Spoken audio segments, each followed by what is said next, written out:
الحمد لله وكفى وسلام على عباده الذين اصطفى أما بعد فأعوذ بالله من الشيطان الرجيم بسم الله الرحمن الرحيم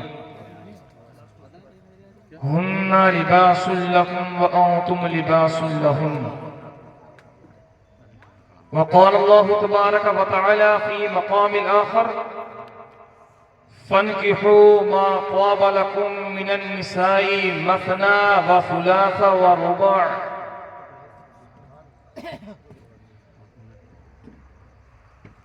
أو كما قال النبي صلى الله عليه وسلم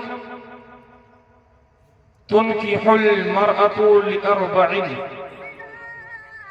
ولمالها ولحسبها ولجمالها ولدينها فاظفر بذات الدين صدق الله العظيم وصدق رسوله النبي الأمين المبين المتين الكريم ونحن على ذلك لمن الشاهدين والشاكرين والحمد لله رب العالمین۔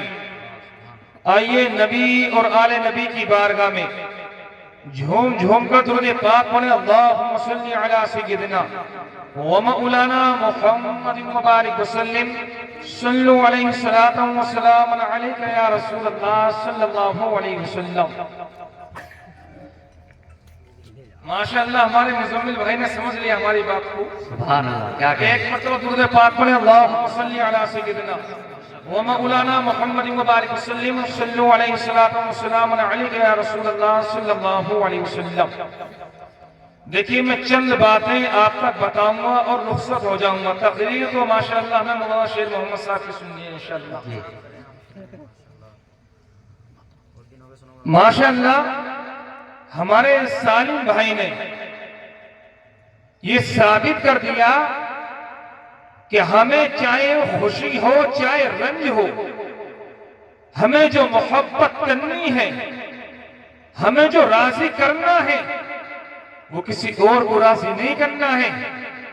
اس لیے کہ بہت ساری جگہوں پر یہ ہوتا ہے کہ لڑکا یہ کہتا ہے میں مجبور ہو گیا تھا، بہنوں نے نہیں مانا، میں مجبور ہو گیا تھا، بہن نہیں مان رہی تھی، میں مجبور ہو گیا تھا، ماں نہیں مان رہی تھی، میں مجبور ہو گیا تھا، ابا نہیں مان رہے تھے، میں مجبور ہو گیا تھا، دوست نہیں مان رہے تھے، میں مجبور ہو گیا تھا، عزیز و اقربا نہیں مان رہے تھے۔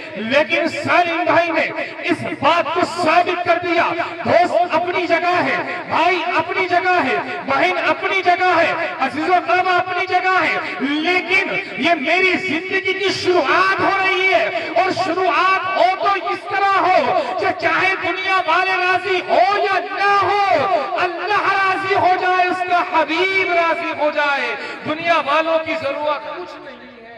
اس لیے یہی تو ثابت کر دیا۔ آؤ میں بتاؤں سالم بھائی، آؤ دیکھو تو صحیح، جس آیت کریمہ کی تلاوت کرنے کا شرف حاصل کیا، اللہ قرآن میں ارشاد فرماتا ہے ہن لباس لکم وانتم لباس لہن، اے مردوں یہ عورتیں تمہارا لباس ہیں، اے عورتوں تم مردوں کا لباس ہو۔ پتہ چلا لباس کا معنی قرآن میں بیان فرمایا، قرآن کیا کہتا ہے، لباس بیان فرمایا۔ پتہ چلا مرد جو ہوتا ہے وہ عورت کے لیے لباس کا کام کرتا ہے، عورت جو ہوتی ہے وہ مرد کے لیے لباس کا کام کرتی ہے۔ اگر مرد اگر بیچارہ غریب ہو، مرد اگر غریب ہو، مرد اگر کام نہیں کرتا ہو، مرد اگر کوئی پریشانی کے حال میں مبتلا ہو، تو اس عورت کو چاہیے، اس بیوی کو چاہیے، اس شریک حیات کو چاہیے، اس بیوی کو چاہیے کہ اپنے شوہر کی دوسرے کے سامنے نافرمانی نہ کرے، بلکہ جب آواز نکالے، جب بھی کہیں تو یہی کہے میرا شوہر تو لاکھوں میں ایک ہے، میرا شوہر تو کروڑوں میں ایک ہے، میں تو جب سے اس گھر کے اندر آئی ہوں اللہ اللہ کی قسم مجھے اس گھر میں 4 چاند لگ گئی ہیں، مجھے کبھی کوئی پریشانی لاحق نہیں ہوئی ہے۔ اور اسی طریقے سے یہی مرد جائے کہیں جائے تو سب سے پہلے کیا دیکھے؟ اپنی بیوی کی تعریفیں کرے، اپنی زوجہ کی تعریفیں کرے۔ اور میرے قوم کے نوجوانوں سنو، آج ہم اور آپ جا رہی ہیں اور کل انشاءاللہ نکاح کرنا ہے، کل نکاح کرنا ہے، کل شادی کی کل ان کے چہرے کے سر پر سہرا سجے گا۔ اور اس نبی ارشاد فرماتے ہیں انسان جب شادی کرتا ہے تو 4 وجہ سے شادی کیا کرتا ہے۔ محسن صاحب جی جی حدیث پاک میں نبی نے ارشاد فرمایا تنکح المرأۃ لأربع، عورت سے جو نکاح کیا جاتا ہے وہ 4 بنا پر کیا جاتا ہے۔ وَلِمَالِهَا، انسان نکاح کرتا ہے تو مال کی بنا پر کیا کرتا ہے۔ اور آج تو ہمارا عجیب حال ہے، آج لے کر شروع سے آخر تک عین ہو جاتا ہے۔ آج میری قوم کو نوجوان جاتا ہے، میرے بزرگ جاتے ہیں اور کہتے ہیں بتا رشتے میں کتنے پیسے دے گا، بتا گاڑی کون سی دے گا، بتا فارچونر دے گا یا نہیں دے گا۔ لیکن آؤ میں اپنے حدیث پاک کے الفاظ آپ تک پہنچا رہا ہوں۔ سرکار ارشاد فرماتے ہیں مال کی بنا پر نکاح کیا جاتا ہے، لیکن مال فنا ہونے والا ہے، مال ختم ہونے والا ہے، مال کی کوئی حیثیت نہیں ہے، مال ایک نہ ایک دن چلا جائے گا، لیکن بتا تیری زندگی تو باقی رہنے والی ہے۔